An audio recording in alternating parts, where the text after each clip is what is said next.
ఇద్దరి కలయిక. హాయ్ అండి అందరికీ, వెల్కమ్ టు అవర్ ఛానల్ ప్రేమ కథలు తెలుగులో. అలాగే మీకు ఈ వీడియో నచ్చినట్టయితే తప్పకుండా ఒక లైక్ చేసి కామెంట్ అయితే చేయండి. అలాగే ఇప్పటి వరకు మన ఛానల్ని ఎవరైనా సబ్స్క్రైబ్ చేసుకోకపోతే మాత్రం ప్లీజ్ అండి మన ఛానల్ని సబ్స్క్రైబ్ చేసుకుని పక్కనే ఉన్న బెల్ ఐకాన్ అయితే క్లిక్ చేయండి. అలాగే ముందు వీడియోలో తెలుసుకున్నట్టయితే కార్ ఒక ఇంటి ముందు ఆగగానే కార్ డోర్ తీయడానికి వాచ్మెన్ పరిగెత్తుకొని వచ్చాడు. కిరణ్ వైపు డోర్ తీయగానే కిరణ్ కిందకి దిగి కోపంగా అటు తిరిగి వచ్చి మధు వైపు డోర్ తీసి చెయ్యి పట్టుకుని బయటికి లాగి ఇంట్లోకి తీసుకువెళ్ళి బెడ్రూమ్లో బెడ్ మీదకి విసురుతాడు. తర్వాత ఏం జరిగిందో ఈ ఎపిసోడ్లో తెలుసుకుందాం, వినండి. ఇద్దరి కలయిక ఎపిసోడ్ నెంబర్ 21. ఇంకోసారి నేను లేకుండా ఏ హోటల్లోనన్నా కనిపించావంటే కనపడ్డ చోటే పాతేస్తాను. వర్క్ ఫినిష్ అవగానే నువ్వు నేరుగా ఇక్కడికే రావాలి అని అంటాడు. అసలు విషయం ఏంటంటే నేను చిన్నుని అడాప్ట్ చేసుకుంటున్నాను. చిన్ను వాళ్ళ మమ్మీ ఎలాగైనా ఒప్పించి తన దగ్గర నుంచి పాపని తీసుకోవాలి అని అనుకున్నాను. ఇప్పుడు ఆ అవసరం లేదని అర్థమైంది. నా చిన్ను మమ్మీ ఒంటరిగా హోటల్స్లో ఉండటం, తన గురించి నలుగురు బ్యాడ్గా మాట్లాడుకోవడం నాకు అస్సలు ఇష్టం లేదు. నువ్వు ఇక్కడే తగలడి నీ జెంటిల్మెన్ కోసం ఎదురు చూసి చూసి చచ్చిపో. ఎందుకంటే వాడు వచ్చేది లేదు, పీకేది లేదు. వచ్చేవాడైతే ఇన్నేళ్ళు దాక్కోడు. ఒకవేళ వాడు వచ్చినా నేను పాపని మాత్రం చచ్చినా ఇవ్వను. అవసరమైతే వాడిని నిన్ను చంపి పారేస్తాను. ఇలాగే ఇక్కడే ఒంటరిగా ఏ తోడు లేకుండా పడుండు అని అంటూ అక్కడి నుంచి కోపంగా వెళ్ళిపోతాడు. రామయ్య మేడం ఇవాల్టి నుంచి ఇక్కడే ఉంటారు, తనకేం కావాలో చూడు అని చెప్పి అక్కడి నుంచి వెళ్ళిపోతాడు. మధ్యలో కారు ఆపి, ఆ పొట్టి ఎంత పని చేశావే, నువ్వు ఇలా చేస్తావని నేను కలలో కూడా ఎక్స్పెక్ట్ చేయలేదు. ఎందుకే ఇలా చేసావు, ఏముందే అంతలా వాడిలో అని అంటూ తల పట్టుకునేసరికి లైట్గా మళ్ళీ బ్లర్గా కనిపిస్తూ గుండె చాలా స్లోగా కొట్టుకున్నట్లుగా ఉండడంతో వెంటనే రాజేష్కి కాల్ చేశాడు కిరణ్. మరోవైపు hi Priya, many more happy returns of the day అంటూ ఫ్లవర్ బొకే ఇస్తూ ప్రియాని హక్ చేసుకుంది రిధిమా. థ్యాంక్ యూ రిధిమా, ఇంత లేట్గా నా వచ్చేది, రేపు నేను కూడా ఇలానే చేస్తాను అంటూ మూతి ముడుచుకుంది ప్రియా. సారీ బేబీ, కొంచెం లేట్ అయింది అంటూ కవర్ చేసుకుంది రిధిమా. సుమంత్ కూడా విష్ చేయడంతో అతడిని కూడా నవ్వుతూ రిసీవ్ చేసుకొని ఫోటోలకు ఫోజులు ఇస్తూ ఉండగానే రాజేష్ రావడం చూసి ఆమె కళ్ళు ఇంకా ఎవరినో వెతకడం ప్రారంభించాయి. రాజేష్ కూడా ప్రియాని విష్ చేయగానే థ్యాంక్స్ చెప్పి కిరణ్ రాలేదా అని అడిగింది ప్రియా. రాలేదు ప్రియా, వాడికి వేరే అర్జెంట్ వర్క్ ఉంది, అక్కడికి వెళ్ళాడు అని చెప్పాడు రాజేష్. ఓ, అతనికి వేరే అంత అర్జెంట్ వర్క్ ఏంటో నాకు తెలుసులే అని అంది ప్రియా రాజేష్తో. నో ప్రియా, నువ్వు అనుకునేది కాదు అని చెప్పాలనుకున్నాడు. కానీ అక్కడ అంతమంది ముందు ఎక్స్ట్రా కన్వెన్షన్ ఇవ్వడం ఇష్టం లేక సైలెంట్గా ఉన్నాడు. పార్టీ స్టార్ట్ అయింది. అందరూ చాలా హుషారుగా drinks, music, dance, food enjoy చేస్తున్నారు. ఆ డీజే గోలలో ఎవరి గోల వాళ్ళదిలాగా ఉండడంతో రాజేష్కి ఫోన్ రింగ్ అయినా వినిపించలేదు. ఒకసారి కాల్ చేసి రెండోసారి చేయలేక అలాగే స్టీరింగ్ మీద వాలిపోయాడు కిరణ్.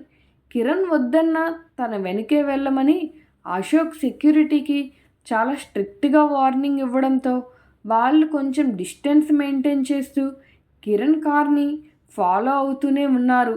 రోడ్డు పక్కన ఆగిన కిరణ్ కార్ ఎంతసేపటికి కదలకపోవడంతో ఒక అతనికి అనుమానం వచ్చి కార్ దిగి వెళ్ళి చూశాడు.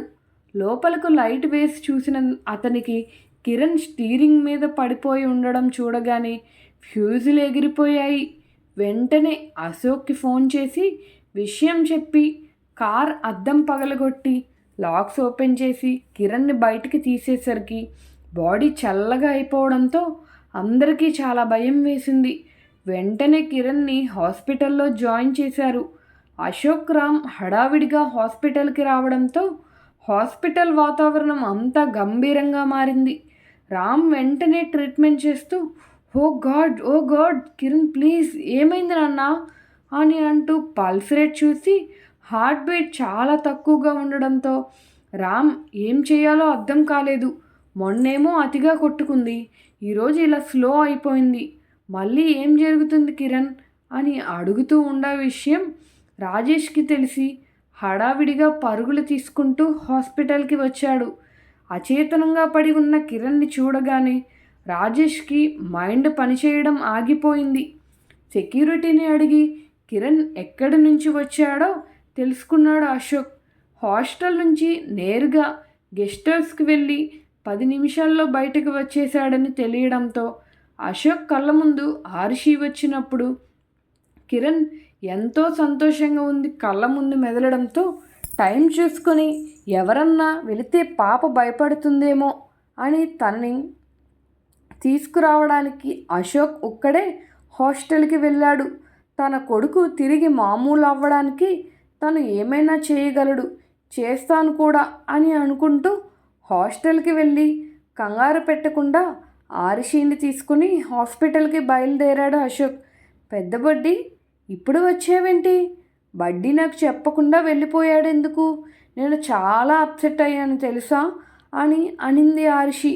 ఆయన అంత బాధలోనూ ఓదార్పుగా ఆరుషి మాటలు వింటూ, అవునా, నువ్వు అప్సెట్ అయ్యావని మీ బడ్డీకి తెలిసినట్లుంది, అందుకే నిన్ను తీసుకురమ్మని నన్ను పంపించాడు అని చెప్పాడు అశోక్.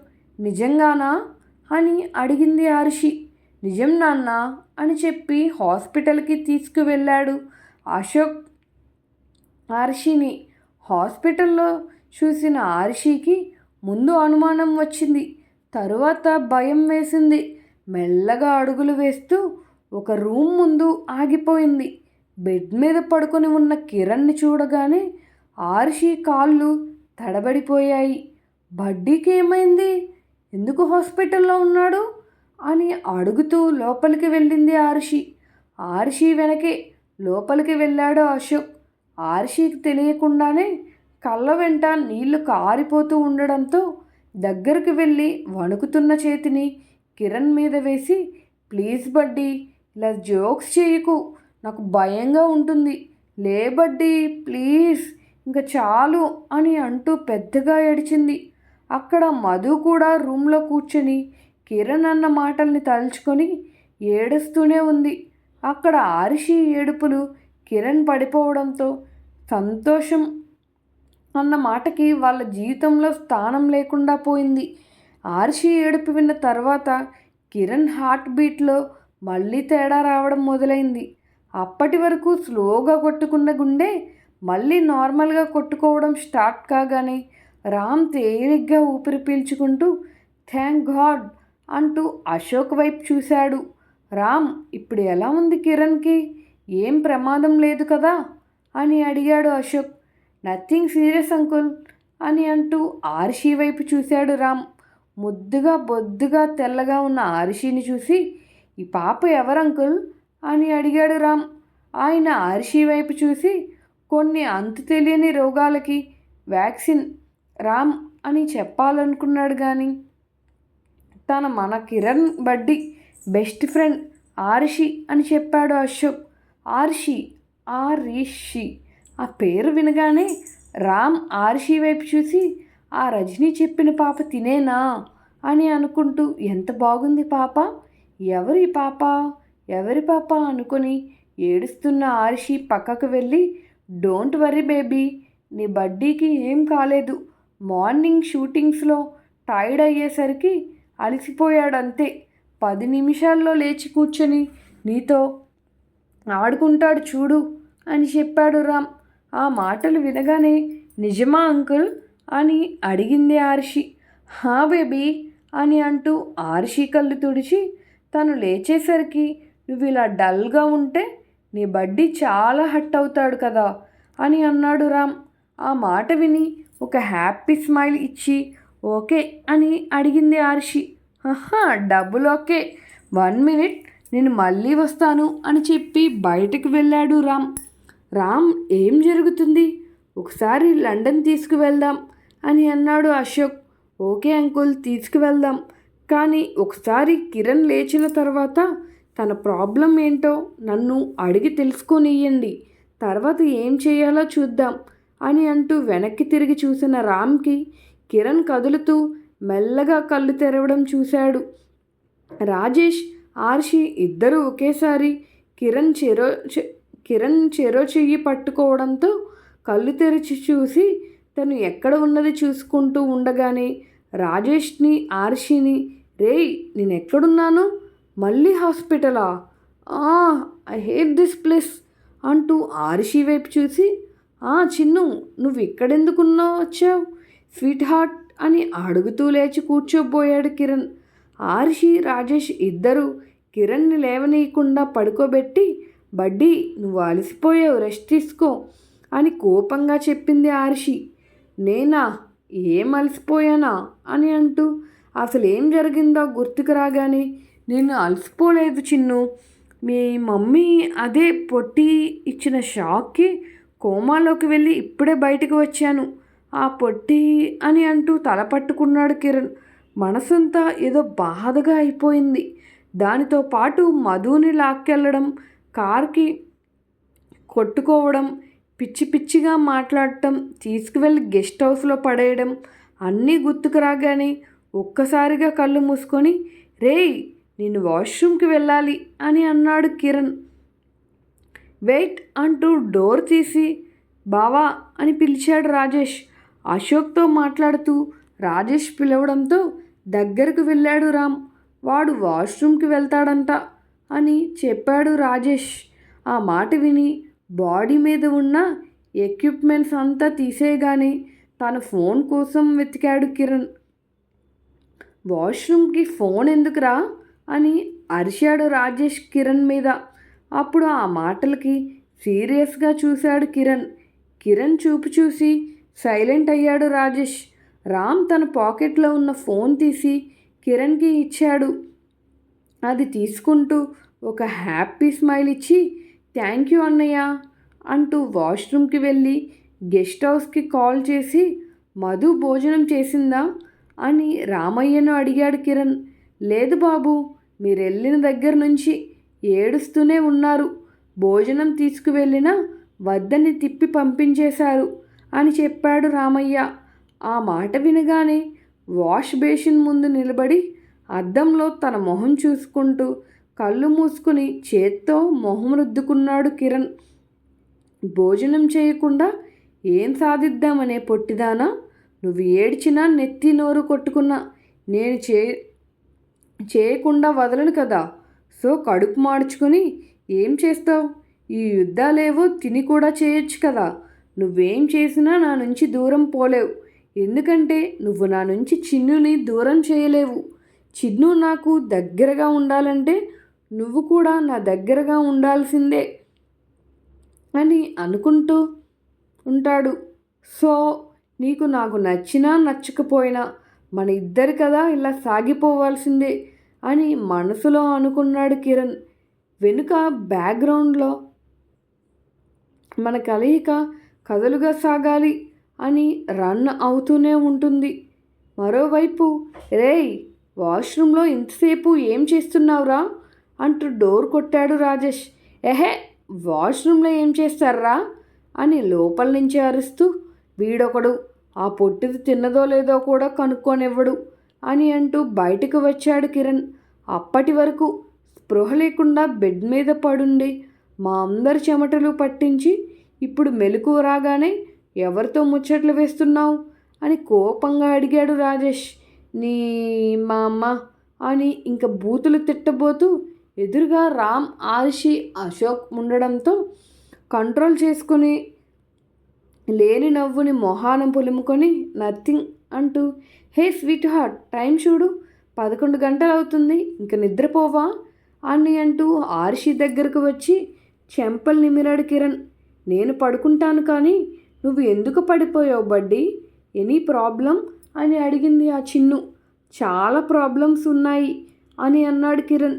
అయ్యో, నీకు ఎక్కడ నొప్పిగా ఉందో చెప్పు బడ్డీ, డాక్టర్ అంకుల్ ఉన్నారు కదా, ట్రీట్మెంట్ చేస్తారు అని అనింది హర్షి. ఈ నొప్పి అంకుల్ ట్రీట్మెంట్కి తగ్గదు నాన్న, అది ఎలా తగ్గుతుందో నాకు తెలుసు అని అన్నాడు కిరణ్ హర్షితో.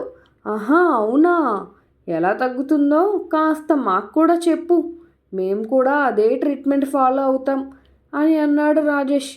ఇంకోసారి చెప్పు చెప్పు అనకుండా ఈ ఎదవికి చెప్పు తీసుకొని కొట్టాలి అని మనసులో తిట్టుకొని పైకి స్మైలింగ్ ఫేస్ పెట్టుకొని, నాన్న రాజేష్ కన్నా ఇదంతా ఫోన్ చేస్తే లిఫ్ట్ చేయలేదు, పార్టీ అంతా బాగుందా బంగారం అని ఒక్కో మాట సాగదీస్తూ అడిగాడు కిరణ్. పార్టీ ఎలా ఉందో తర్వాత నేను డీటెయిల్గా చెప్తాను, కానీ నువ్వు టాపిక్ చేంజ్ చేయకు అని అన్నాడు. యోగా చేస్తున్నారా అని అన్నాడు కిరణ్. ఏంది యోగానా అని మొహం వికారంగా పెట్టుకుని అడిగాడు రాజేష్. యోగానా అంటావేంట్రా? యోగానే చేస్తాను అని నొక్కి నొక్కి చెప్పాడు కిరణ్. నాకు డౌట్ అని అన్నాడు రాజేష్ తలని అనుమానంగా ఊపుతూ. అరే, నేనేం చేసినా నీకు డౌట్గానే ఉంటుందిలే, నువ్వు కొంచెం సేపు నోరు ముయ్యి అంటూ రామ్ వైపు చూసి, సారీ అన్నయ్య, నీకు చాలా ట్రబుల్ ఇచ్చాను, నేను బాగానే ఉన్నాను, జస్ట్ కొంచెం స్ట్రైన్ అయ్యాను అంతే, నవ్ ఐయామ్ ఓకే అని అన్నాడు కిరణ్. అలా ఎందుకు స్ట్రైన్ అయ్యావు కిరణ్, ఏం జరిగింది అని అడిగాడు రామ్. ఏం జరగలేదన్నయ్య, జస్ట్ స్మాల్ ఇష్యూ, ప్లీజ్ ఇంటికి వెళ్ళండి, వదిన ఎదురు చూస్తూ ఉంటుంది మీకోసం అని అన్నాడు కిరణ్. నీకోసం మీ మమ్మీ ఎదురు చూస్తుందని గుర్తుందా, లేదంటే గుర్తు చేయాలా అని అడిగాడు అశోక్.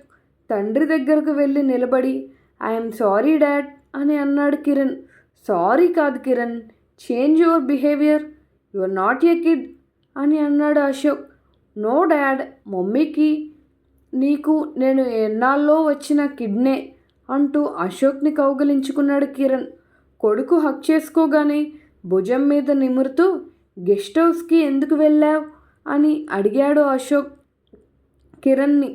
తర్వాత ఏం జరిగిందో తెలుసుకోవాలంటే నెక్స్ట్ ఎపిసోడ్ కోసం వెయిట్ చేయండి. ఇంతకీ కిరణ్ చెప్తాడా ఎందుకు వెళ్ళాడు?